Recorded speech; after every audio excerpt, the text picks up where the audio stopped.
My name is Reed Blinn of Newmark Knight Frank.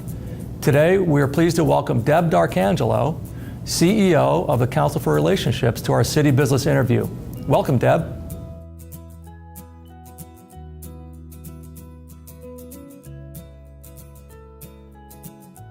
Our founder was Emily Hartshorn Mudd, and in 1932, she started our organization as the Marriage Council of Philadelphia.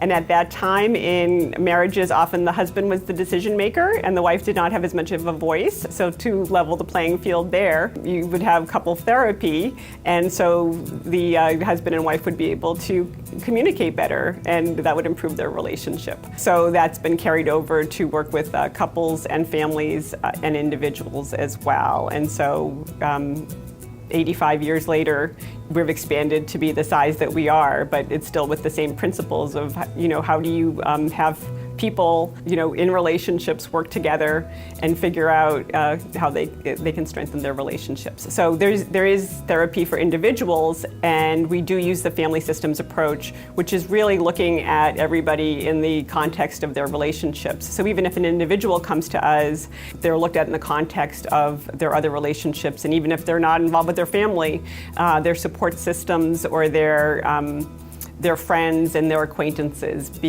and that's why we're called the Council for Relationships. We have 10 offices.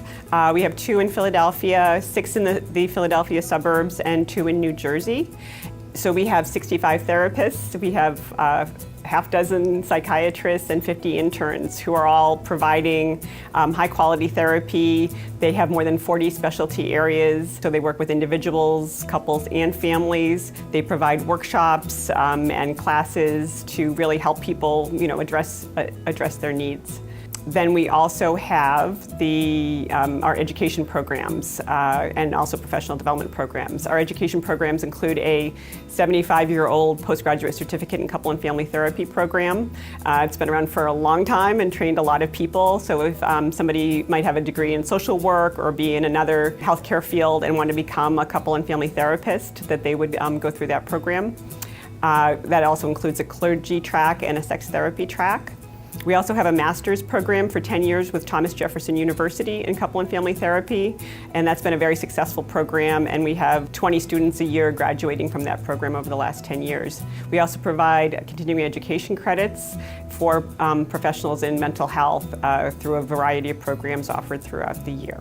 And finally, our research program is the Transcending Trauma Project. The Transcending Trauma Project, which has been going on for about 20 years, and we have a committee, a group of people who are involved in that research, which is led by B. Hollander Goldfein as director and Nancy Isserman as co-director.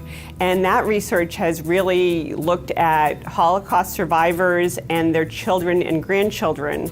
And it's very unique because, as far as we know, it's the only, or one of the only projects where there are interviews of the survivors, the children and grandchildren from the same family. So you can see the thread of the impact on the members of the same family.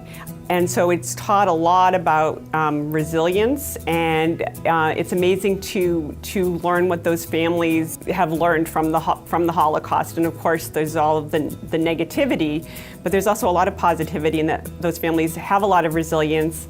They have a lot of hope for the future, which seems to be because they have an understanding is if our family could survive this, we can really survive anything. And so those things that might have more of a negative effect on people who have not had to go through as much really learn that they can really have resilience and have hope for the future.